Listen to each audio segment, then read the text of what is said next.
Short while, तो वो हमारे पास पहले भी एक दो वेबिनार्स कर चुकी है। I am just giving you little introduction that कि हमारा कितना यूएमटी और कितने स्टूडेंट्स इन्वॉल्व हैं। राइट नाउ यहाँ पे हमारे पास 2 आईएएस के स्टूडेंट्स जो हैं, आईएएस डिपार्टमेंट्स यूएमटी के, वो ऑलरेडी उनके साथ 2 वर्क कर रहे हैं, ठीक है। वो जो 2 आईएएस के स्टूडेंट्स हैं वो दोनों अंडर ग्रेड लेवल पे हैं। इट्स वेरी इंटरेस्टिंग, इससे पहले कुछ मास्टर्स लेवल के भी स्टूडेंट्स ने ट्राई किया था, but somehow they didn't get along with each other. So the thing is they are very open, or they are very interested. It's not just hit and try. They have already established their uh, how do I explain, like उन्होंने अपनी by law जो होती है licence और वो सारी चीज़ें तैयार कर ली हैं। उनके एक दो हॉस्पिटल्स के साथ भी कॉन्ट्रैक्ट हैं, तो हॉस्पिटल्स के साथ कैसे कॉन्ट्रैक्ट हैं, let me explain their projects later but. और इसके बाद जो उनकी डिटेल एक्सप्लेनेशन है वो खुद आके और उनकी टीम भी देगी। और this time he is not coming alone, previously he was like at his own to connect with you guys, or but this time he's coming with his team, or his team is consisting of 5 to 6 persons, and there are some persons from advisory level as well. तो वायरफाई basically क्या है, it's related to कोविड-19 virus, और उसकी हम authentication कैसे करते हैं। तो उसका एक सिंपल जो ह्यूमन माइंड कैसे इमेजिन कर सकता है कि आपके पास एक स्पीच का डाटा है, ठीक है। जैसे आपके नेजल से और थ्रॉट से वो आपके सैंपल्स लेते हैं और उसके बाद आपको वो लैब के टेस्ट के बाद डिटेक्ट करते हैं। तो they are providing a solution कि आपकी जस्ट स्पीच से कैसे डिटेक्ट हो सकता है कि आपको कोविड है, कोविड के सिम्टम्स हैं या कोविड की सिचुएशन है। तो इस तरह स्पीच के अंदर सबसे ज़्यादा इंपॉर्टेंट चीज़ इस तरह से जो उसके इम्पॉर्टेंट सिम्टम्स हैं, उनके अंदर सबसे इम्पॉर्टेंट सिम्टम्स कफ का है। तो जो कफ है उसके पैटर्न को वो उन्होंने पहले इन्वेस्टिगेट किया कि is it different from regular cough, या हमारी जो रिस्पिरेटरी जो हमारे कंट्री में भी एक अस्थमा का बहुत बड़ा इशू है, तो उसकी कफ के पैटर्न्स और उसकी कफ के पैटर्न्स कैसे डिफरेंट हैं। जब एक हम नॉर्मल ह्यूमन बीइंग जब एक दूसरे को कफ करते हुए देखते हैं तो we don't find any difference, but sometimes जो हमारे जैसे बड़े होते हैं समटाइम्स वो कहते हैं कि नहीं ये तुम्हें नज़ला बुखार ये मौसमी ये इस चीज़ की है कफ है, ठीक है। तो human is like more experience with time कि और ही इज एबल टू डिस्टिंग्विश कि कैसे कैसे कफ होती है। तो जब हम उसके कफ के जो हम बाय पिच और उसकी जो फ्रीक्वेंसीज होती हैं उसको और डाइसेक्ट करें और उसको अंडरस्टैंड करें, तो वहाँ पे भी हमें उसकी वेरिएशंस मिलती हैं। और ये जो वायरफाई की स्टार्टअप है या जो इसका आइडिया था वो वहीं से स्टार्ट हुआ था कि जो कोविड की कफ जो अभी हॉस्पिटल्स वगैरह में डिटेक्ट हुई थी, they have a very particular frequency और पर्टिकुलर पैटर्न जो कि दूसरी रेगुलर कफ से हमारी डिफरेंशिएट होती है वेरी क्लियरली। तो इट्स वेरी इंटरेस्टिंग। तो उसकी बेस पे फिर उन्होंने कहा कि अब हम स्पीच को कैसे कंट्रोल कर सकते हैं। अब जैसे कि जब हमारे पास ये बहुत ज़्यादा गैदरिंग होती है और कोविड की पॉजिटिविटी रेट बहुत ज़्यादा हाई जा रहे हैं, तो इसका मतलब है कि हमारे हमारे इर्द गिर्द में 10 में से एटलीस्ट 7 को या 6 को कोविड के सिम्टम्स होते हैं, बट कि कोविड के सिम्टम्स हैं तो वो कोविड समटाइम्स ऐसा होता है कि आप जाते हो हॉस्पिटल और कहते हैं कि आपको कोविड होके रिकवर भी हुआ हुआ है। तो उसके लिए क्या है कि सबसे ईज़ी चीज़ कि हम मोबाइल फ़ोन बहुत ज़्यादा यूज़ करते हैं और हमारी ऑलमोस्ट सॉरी मुझे भी कफ हो गए। तो उसके उसमें क्या होता है कि हम फ़ोन डेली यूज़ करते हैं एटलीस्ट बात करते हुए, जैसे कभी तेज़ बोलते हैं, कभी स्लो बोलते हैं, या हमें जो भी सिम्पटम्स हैं वेदर के अकॉर्डिंग भी, तो वो किस तरह से होते हैं। तो वो क्या है कि आपका सिंपल वे ये है कि आप फ़ोन में रिकॉर्ड करोगे अपनी स्पीच को, और फ़ोन में आप रिकॉर्ड भी कर सकते हो या आप किसी से फ़ोन पे कन्वर्सेशन करते हुए भी अपनी स्पीच को ऑन कर सकते हो कि वो रिकॉर्ड करे। और उससे क्या होगा कि आपकी वो जो आपने इंस्टॉल की होगी कोई कोविड वायरफाई की एप्लीकेशन और व्हाट्सोएवर कोई आपके पास सॉफ्टवेयर एप्लीकेशन इंस्टॉल होगी, या आप अपना रिकॉर्डेड डाटा जो है आप कहोगे कि मेरी इस वेबसाइट पे वो चेक हो जाए। छोटा सा आप उसको स्लॉट भी दे सकते हो।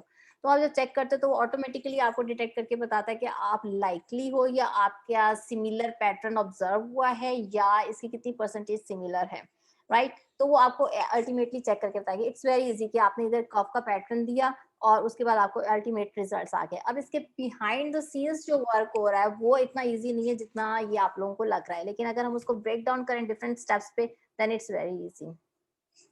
तो एक उसके अंदर क्या कॉन्सेप्ट है, अगर मैं उसको बहुत ईज़ी वे में एक्सप्लेन करूँ तो वो इस तरह से है कि आपका जब कफ का डाटा आया, तो हमारे बिहाइंड हॉस्पिटल्स का भी डाटा आ रहा है, जिसके अंदर हमारे पास कोविड से रिलेटेड पेशेंट्स जो हैं, उनकी ब्रीफ हिस्ट्री भी, कोविड का पैटर्न भी, इट्स नॉट कि उन्होंने हाय Aamir, Amir, you are mute. Can you please unmute yourself? So here's Amir. He has joined us. Thank you very much. And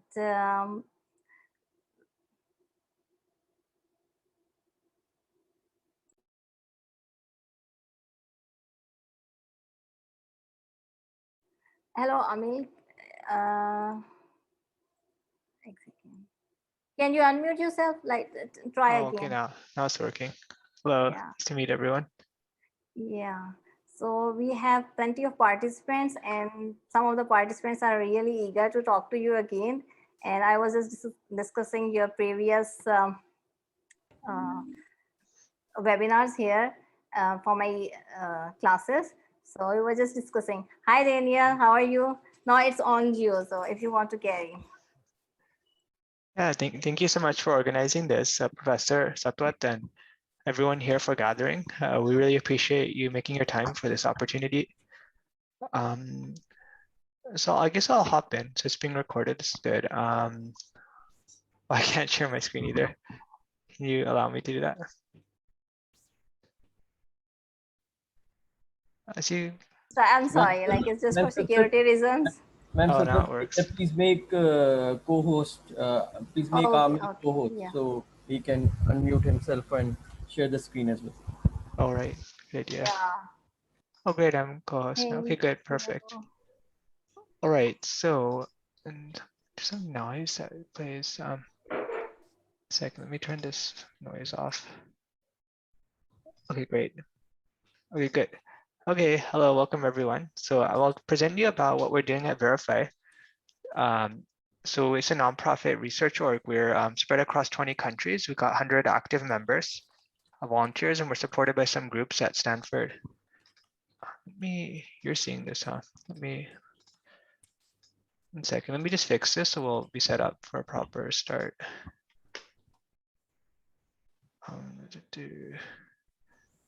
Sorry, this happens sometimes. Yeah, I'm using my laptop in Japanese because actually government read this. Okay, you know, whatever. It's all right. So I'll start by telling you about what's working now. Okay, so a bit about me because I'm Pakistani as well, so I thought I'd provide some context. So I grew up in the Silicon Valley and went to Berkeley for undergrad, and then I spent some time in Tokyo working in security consulting in software deployments. Then I came back to the US and worked in open source software development, so kind of pair programming. We were a consulting firm, kind of teaching large clients like Google when they were a startup to like how to pair program, how to work efficiently. And then later I joined Stanford and took some courses on machine learning, deep learning a year ago. And also I'm a One Young World ambassador. So I actually represent Japan. They sent me to represent the country in this World Peace Conference. So I met like the Prime Minister in Netherlands and people from 200 countries, and this kind of changed my life perspective that I want to give back to the world. That's my life purpose, do my best what I can for everyone. And then in March of last year, I just finished Andrening's course, and I actually built a team of 7 students from Pakistan and 3 Stanford students, and we built this facial motion detector and that this beat the state of the art. And then really at that point, I realized that AI has the potential to exceed human accuracy. And I started thinking, well, so COVID has hit, what can I do about this pandemic? And I was just actually brainstorming with the students in Pakistan, and we thought, well, what if this phone could detect if you had COVID? So really it just came to me like, I mean, the virus affects your lungs, and something changes in the way you sound. AI can pick up on these patterns a human ear cannot. So then I thought, well, let's start Virufy. Let me try doing this. And And actually, it's kind of funny because I asked Andrew Ning about it, and he's like telling me it's probably not going to work. And I said I'm going to try it anyways. So I tried, and now it's working. So anyway, so it's really simple, just a smartphone app to detect if you got COVID. And so let's tell you a bit about the problem. So as you know, like even today, COVID testing is not enough.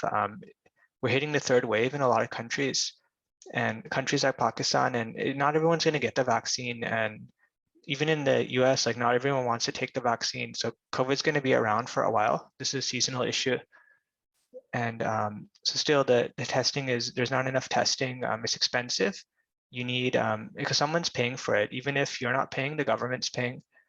And you need like nurses, you need trained people to do this test. So what's the solution? So Virufy app, all you do is just cough in your phone. The AI will analyze if you have COVID from your cough pattern. And then, and with pretty high accuracy, actually, we're seeing above 90%. And then you can decide, okay, do I need to go get a COVID test? Am I safe? In the hospital, if there's like 1,000, there's only 1,000 PCR tests, but there's 10,000 people, the nurse can decide who needs to actually use a test based on the AI's prediction. And so basically our vision is we want everyone to have access to this tool for free. And we really think that we can stop the pandemic. So basically we're targeting to help more than 1 billion people by next year. We're at a phase of rolling out through clinical validation in some countries currently. So this is a massive project. Yeah, just cough in your phone if you have COVID. So what's kind of different about us is that because of One Young World, we have reach in any country at the highest levels. So we got a strong network, along with Stanford's backing. We got faculty from AI school, business school, medical school, and a lot of people in Silicon Valley, like the shakers and movers, like Google, Facebook people. And because we're a nonprofit, that's extremely powerful because we have access to all this pro bono support. I'm working with the best lawyers, the best marketing people, and I can get private donors and funding, which if I'm a for-profit, I'm not going to get all of this for free. And we need this to solve this pandemic. Everyone wants to help. So here's just a small subset of our team. We're a lot larger, but like Maisie's leading the design, Matthias is in Brazil, Yunju's from Korea. And then our advisory board is pretty strong as well. They serve as a guiding board for me. I have to make many big decisions. And when I'm unsure, I will like arrange a meeting with my advisors and they will guide me like, this is how you should scale your business. And this is how you should approach a partnership. So whenever you do something, it's good to have people with more experience to guide you. So now I'll tell you a little bit about production machine learning. So what we learn in school is you think that you got some data, you trained a model, but that's only 5% of the work. Like you can make a paper, but that's not going to go. It's 20 times more work to get something to work in production. So there's a lot of things like data. Where do you get the data from? That's a big problem from all the AI companies. Latency, fairness. So you have your app, you want to make your model run, but you're not, it's some really complicated network is not going to work. It needs to run quickly in real time. So it usually ends up being the simpler machine learning, like support vector machine, not like these fancy deep learning models we learn in school. And you also have to have like fairness. Does your model work on different age groups and ranges? Is it mispredicting for people of a certain ethnicity? And interpretability, like, so your app is telling me that I have COVID, but why? The doctor wants to understand. They don't believe in black boxes. So you need to explain how your algorithm works, which gets quite difficult when you have these really deep networks. So that's why a lot of times we work with a simpler like support vector machine, which is easier to explain. And you need your system to be reliable. Like for example, if we're making a COVID prediction and it makes a mistake, we can cause more harm. Someone thinks they don't have COVID, then they'll go spread it. We need to scale millions of users hitting our servers. Will our algorithm work? We have to keep this maintained, adapt to different types of data, new data sets. What if there's a new COVID strain? What if it changes the voice, online prediction, batch prediction? So there's just a lot of things. And this is kind of like a sketch of what like a real production system would work like, where you have the data validation step happening, training step, prediction step. I won't go into too many details, but, and here's again a subset of our team. I think we're missing, I just put Einstein just for a joke, but we got some really smart people from different places, and they're currently on our machine learning team. And right, so the data, I think, does someone else want to take this one? I think you were Maybe going to do the Zach? first slide there. Oh yeah, I'll talk about this. Okay, great. Yeah, so basically like data, it's not really about how fancy your models are. Like if you have more data, that's more important.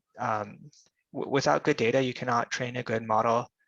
So we found for this problem last year that the open data sets were quite limited. So we needed data to solve this problem. So what I did is I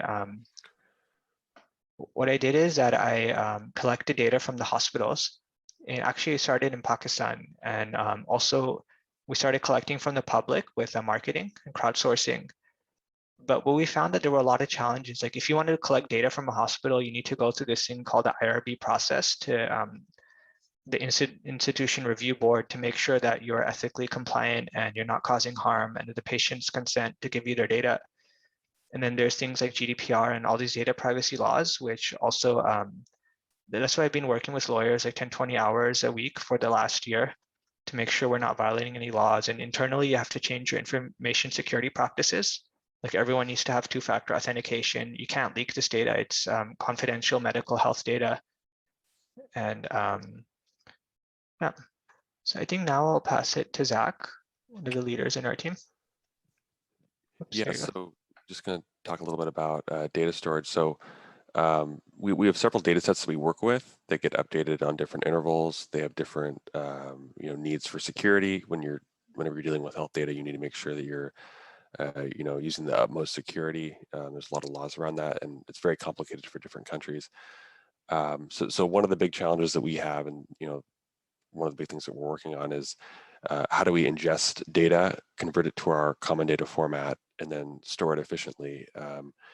And so there's a lot of different steps to that, but basically turns into a big data engineering job with lots of ETL. So next slide.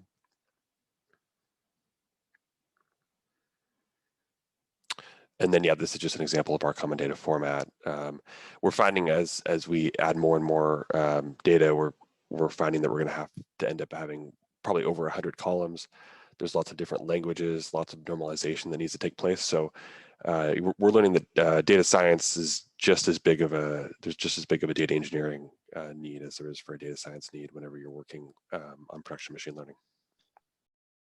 Yeah, because one of the big problems is that there are now two big open data sets, but the problem is they're in different formats. The column structure is different, the audio format is different, which makes it very hard for model developers to start writing code, which is why the standardization work is a bread and butter in a lot of ML companies. It's not, modeling is maybe like 10% of the job really for a real machine learning engineer, something like that. Okay, so here the model. Ahmad, are you online? If you can talk a bit about this. Yes, I'm here. Okay. Yeah, okay. So as Zach said, there's a lot of data processing work and data engineering work on the data itself, because actually what you have is a raw form of data, which is a sound file. But of course, you cannot feed a sound file to a machine learning model. And what you need to do is to extract certain features of this sound file. So that's in the data part. Regarding the model part, actually, we are trying in the team a lot of model designs, a lot of machine learning algorithms, in addition to solid deep learning designs. We also do some image processing on spectrograms of the sound files. And after that, we try to, what we're trying to do, or the next step of what we're trying to do, is to use several models. Yeah, yes, Emil, the several models slide, please. Yeah, so we try to use several models as feature selectors, and combine the best of all of these models together. And after that, feed it to our classification layer, if you want to call it, to decide whether the sound file has or the cuff has COVID-19 or not. So we tried different designs, as I mentioned. After that, what we're trying to do is to create a test API. Yes, Anil. So the API slide, please. We gotta use our model in this test API. So we're gonna take one sound file at a time. After that, we use a model designed to give us a prediction around whether the cuff or whether the sound file has a COVID-19 or not. And we store our predictions. In addition to, we store the pre-trained model in a separate format. Yeah, so, and we try to scale also the API for different frameworks and data processing. So yeah, so our model actually has performed well in the training process on the open source data sets like COVID or Kuswara. Actually, we reached a very high percentage that our model classifies from 88 to 98% of the COVID-19 positive patients, which is good. But actually, we need to create a more scalable and more a model able to generalize over other data sets and other areas too. Results are validated on tens of thousands of cuffs, and the development under now, or for the now, is overseen by Stanford Medical and AI faculty. So in the machine learning team, we are trying different designs, and we are trying to do some sort of feature selection, and we also try to do an API to ease testing other cuff files and so on. So yeah, that's regarding the model design for now. Oh, great. Yeah, so Ahmad's our our resident genius model developer. So we're definitely trying to expand our model to work on different data sets, because a lot of time what happens is that your model just works on one isolated data set, but when you try to generalize, it's not going to work. So that's why we have this model testing API to you just submit your model and you submit a different data set and it'll show how well your model's performing. So Ahmad's leading this testing up for it as well. Great. So we can talk about the app a bit, Daniel. Thanks, Ahmad. Yeah, so our production ML infrastructure is based around this front-end web application, which is developed by a third party. I think it was developed pro bono. What happens is that the users who use our app get to submit their coughs, and the coughs get transmitted into our cloud storage solution. It's incredibly scalable because we rely on Amazon Web Services. So we have no in-house hardware. It's all managed by AWS Cloud Services, and they promise that they will scale it seamlessly as we get more coughs. Okay, so the data gets passed through this Lambda function into the database, which is then anonymized and passed through our training pipeline. Then we get our models, and the result is that we can predict on new coughs whether the user has COVID or not. Great. And yeah, and we're also looking at how to develop models that can run entirely on your phone or on your laptop or device.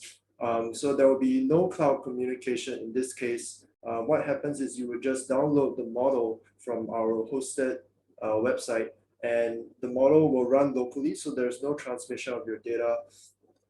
And this is desirable for many reasons, like for data privacy and also for saving us server costs. But there are a lot of challenges involved, such as that, well, the main way we would do this is by using TensorFlow JavaScript, which is the best solution for cross-device compatibility. But there are challenges in terms of how we pre-process the data, because we're limited by what is available in the TensorFlow JavaScript libraries. And also the device compute capabilities may be limited as well, like it may have not enough RAM to fit the whole model, or it may not have a GPU, so the model may run slowly. But we have found preliminarily that Google Speech Commands Library offers lots of good solutions to the problems that we're facing.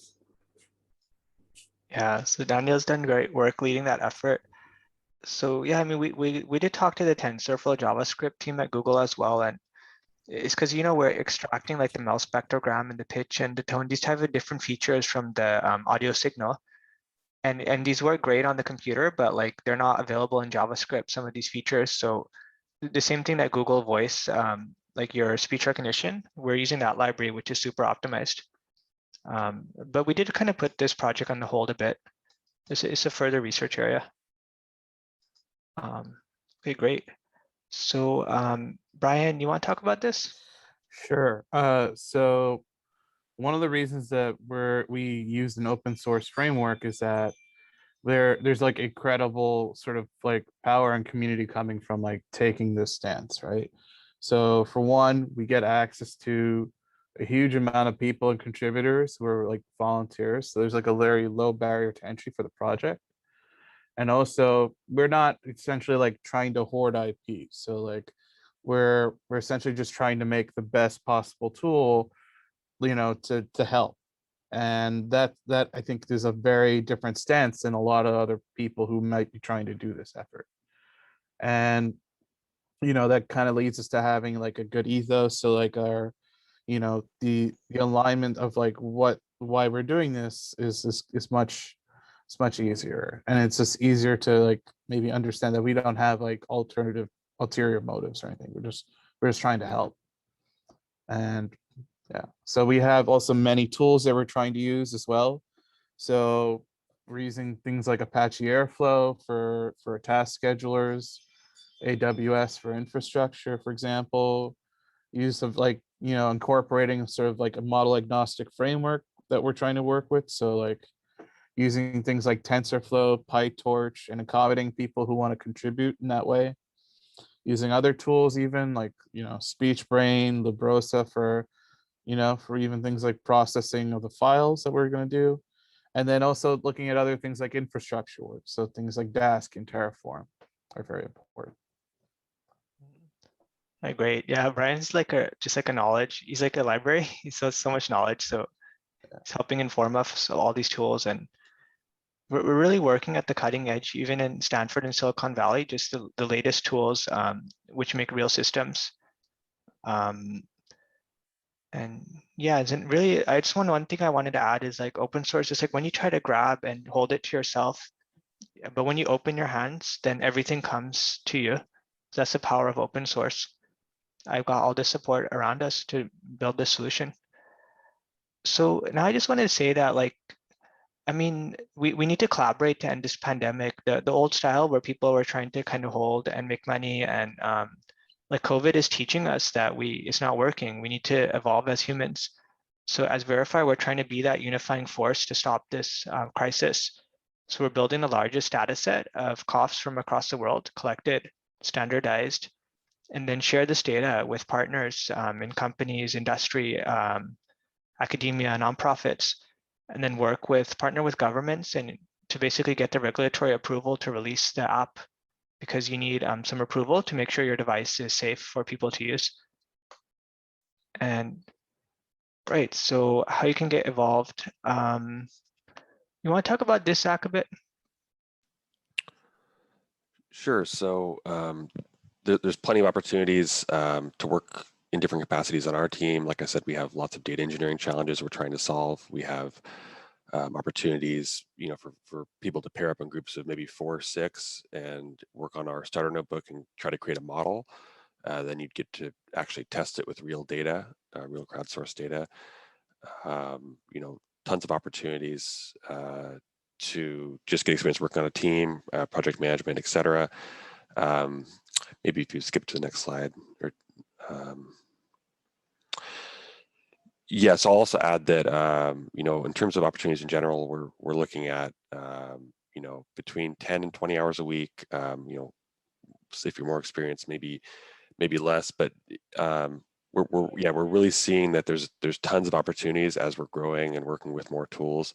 Tons of opportunities for people to jump in and become domain experts on some of the tools that Brian mentioned, and then also, like I said, to if you're interested in model development, to work on things like that. So we're definitely accepting applications where people can indicate their interest, and we'll provide more information about that actually via email.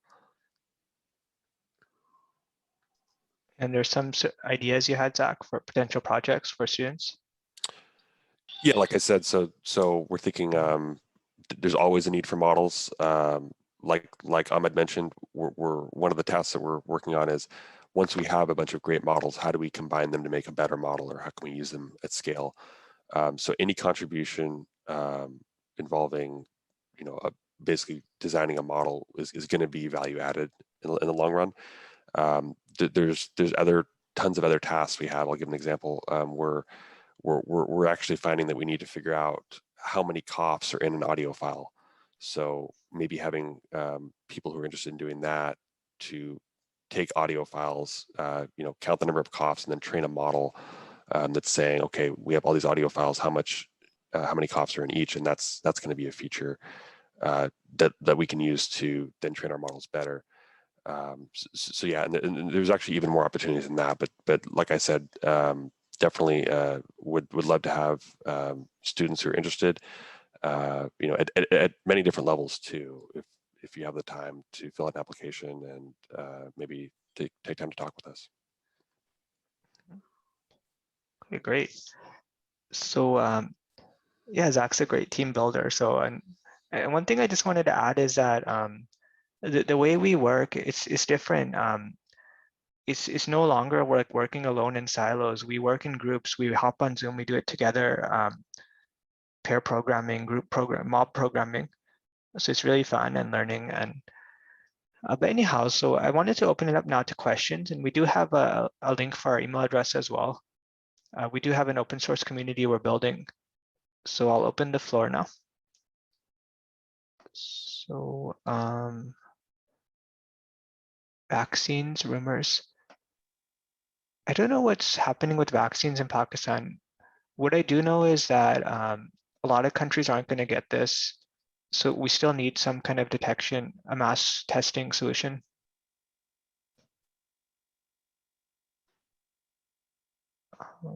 Government providing vaccines.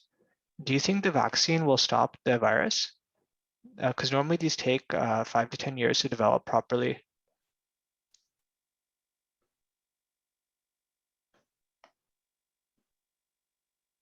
Like if you look at the vaccines that are available on the market, you can see that some of them say it's only effective for maybe 6 months. And also, there are also constantly new reports of like variants of COVID against which the vaccine developed for one variant may not be effective against the other variants. So vaccines are a good, temporary solution, but I think there needs to be something additional on top of that to really be effective. Yeah, I think it's more about having a solidified testing framework that's universal and like nobody, using it in conjunction with like biological tests, right? And that's essentially what we're about.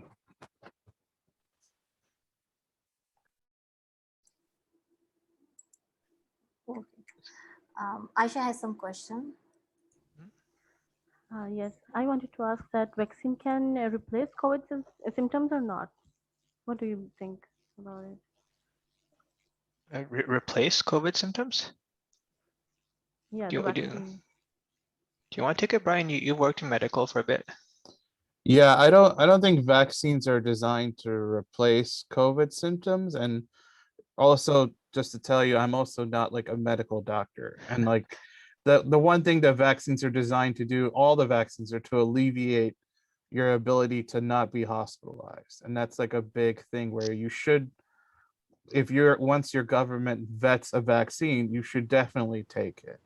And like, for one, like, even if the efficacy goes down over time, it's still better than having no defense at all, right? Alec, I have a question. As you know, this virus is mutating right now, so it's changing the symptoms as well. So how your app going to figure out or if the virus mutates? So is there any solution you have for it as well? So the power of AI is that it can adapt way faster than a chemical test. New data, new cough, will the cough sound different? If it will sound different, we need more data, and then we can train the model to recognize that. If the cough alone is not enough, let's collect speech as well and other types of data.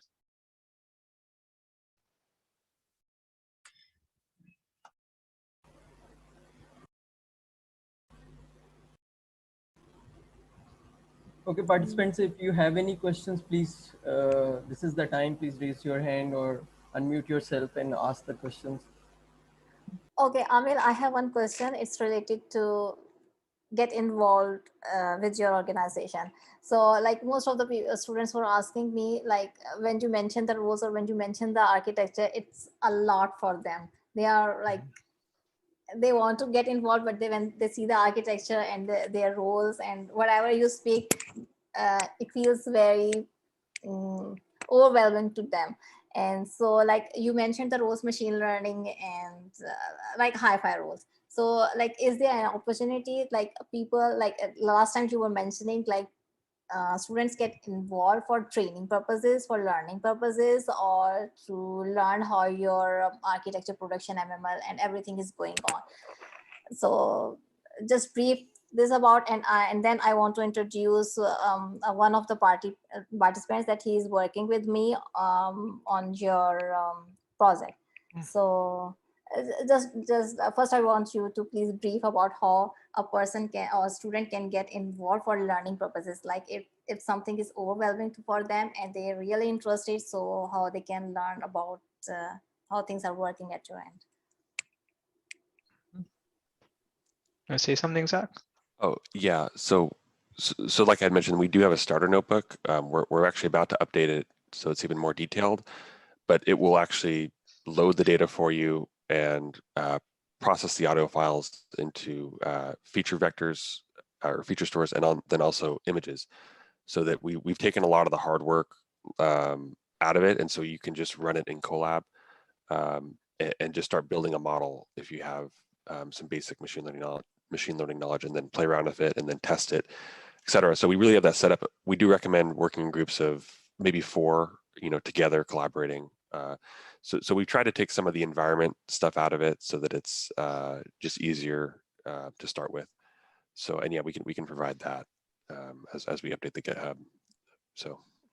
Well, that's really great. That's what I want to know, and I hope that many of the participants get the answer. Okay, one more. Ali, are you here? Yes, ma'am.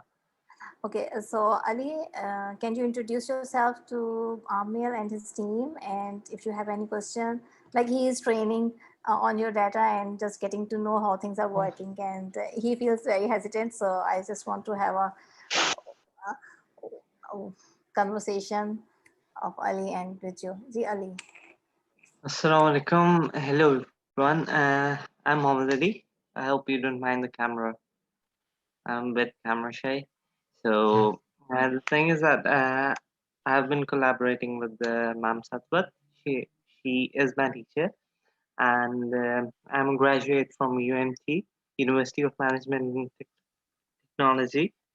I've done my BBIS degree, the bachelor's, and now I plan to move forward with Virufy. I'm kind of studying right now. What kind of data are you collecting? From where are you collecting? I've gone through your websites and the GitHub. I'm going through them, the GitHub machine learning codes and everything. And now with this Zach clarifying here, that they need models. They need smaller models to build up a big model, which will then move towards the Virufy team. Well, that's great Yes, to see you taking actions. Because really, it's nothing comes automatically. It's like you need to put time and effort and learn and grow and then make contributions, and that's how everyone in the team is now. yes, because at some of the platforms I've been through, there's not a lot of learning, rather cramming. So that's why I selected Virufy. It's more of learning platform. I mainly plan to learn from it. Mhm. Okay, great. Yeah, definitely drop us an email and oh, go ahead, Brian. I was gonna say one of the things that's really nice about the open source project is that we're working with like real world data. So a lot of the times I feel that like even when I was learning about machine learning and AI, I was often given toy problems to work around with and like massage data sets. This is not that case. Like you're gonna be working with like real world data and like real challenges and problems that like you can take with you out into the field and what you're doing. Yes, that is another influence towards learning, I think. Because when you're working on dummy data, it's like, it's fake data. But this data, it will make a difference. Hmm. And one more thing, I had a question for whoever can answer. What about the people who are asymptomatic towards COVID? Mhm. How do we diagnose them? So I'll go ahead and answer that. So so part of the data that we're collecting is the cough file, and then some of the other data is the gender, symptoms, etc. So we're trying to make a complex model that incorporates both the sound of the cough and then also the other features. So basically, like I said, we can detect COVID based on the sound of the cough, but as we add more features, we can make it more advanced and more developed. And so we are able to pick up on asymptomatic cases and give a correct prediction. You mean giving the people some questions before they take the cough test, like are Right. you having any allergies or fever? Exactly. Something Things like that. that, right? Are you a smoker? Do you have history of respiratory disease? Things like that, so that we can make the model more complex. So yeah. And So it basically. Just to add to what Zach was saying, we are also working towards like, we do try to reproduce clinical features that have been cited as well as part of like identifying asymptomatic COVID coughs. So that's like one part of the feature set that we're also incorporating into our models.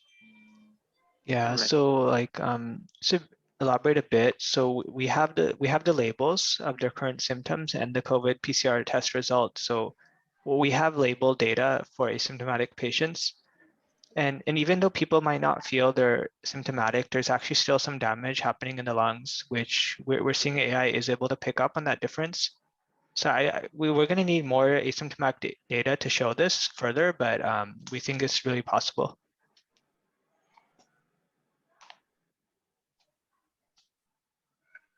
And even if it's only symptomatic, even with only symptomatic, you can do a lot of good in the world with just that.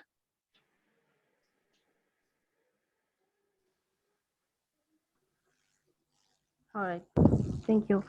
So in the end, I would like to thanks LUMS, ITU, UL for joining us, and I'm very happy that they are here.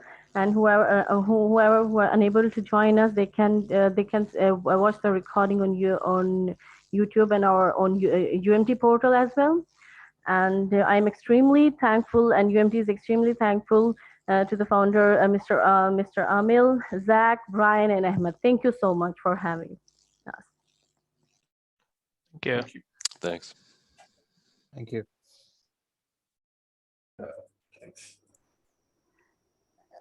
Thank you on my behalf, Amil, as well. Whenever I ask you, you jump into our sessions, and I hope you have a very good Ramadan. And some people are not able to join us because of Taraweeh and this stuff.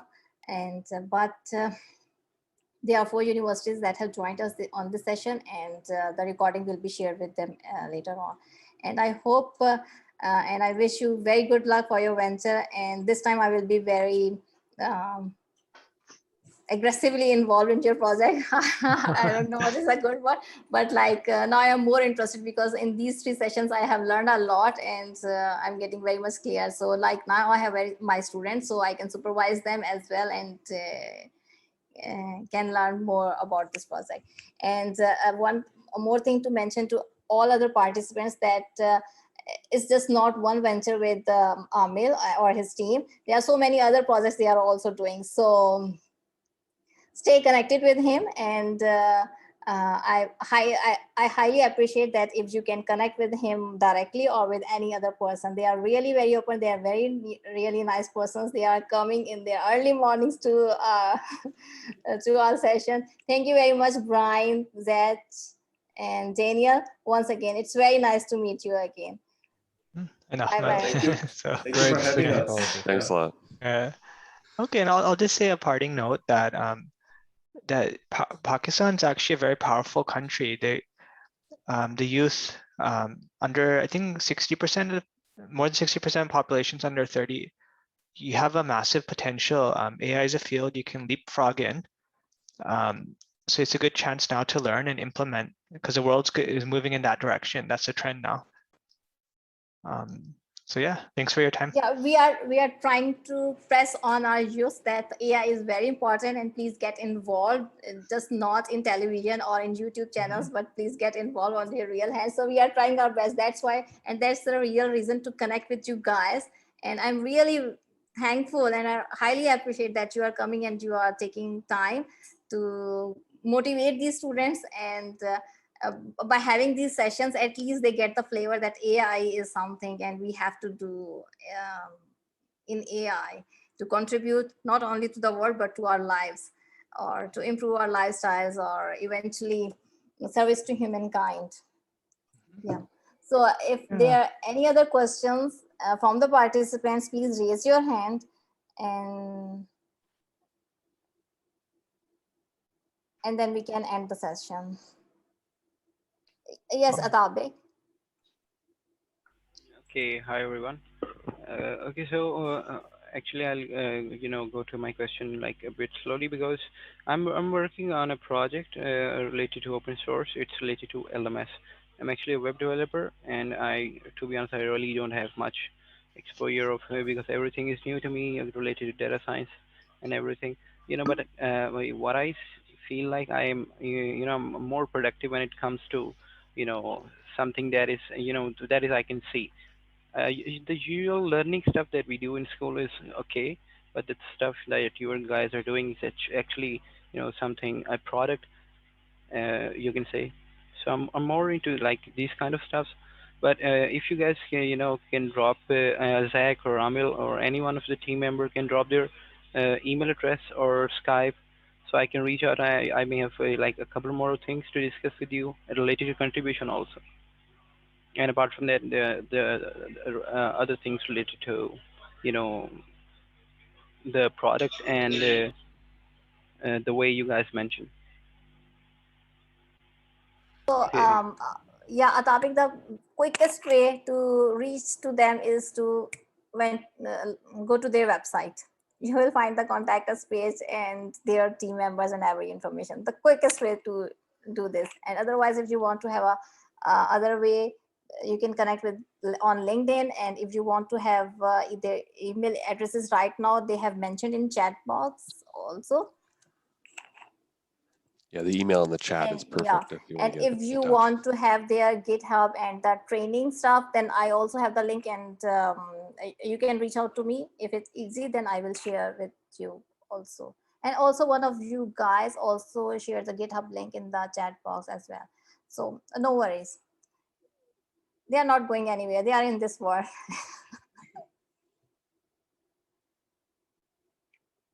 Okay, thank you so much. I'll ping you guys. Thank you.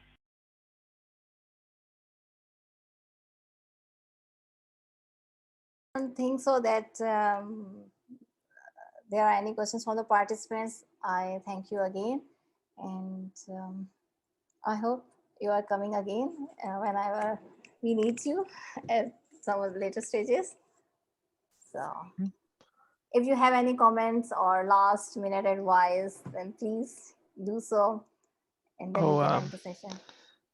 Yeah, just I mean, every one of you has a potential. I mean, I'm Pakistani as well. I might look young. I'm actually 28. So I remember back in some years ago, I was in college as well, and it just starts with the idea and the motivation to do something. when you work for everyone, like I'm working for the world, it's then everyone helps you. If you work for yourself, then not many people are going to help you. So just keep it in mind and know you have a potential to do something good in the world.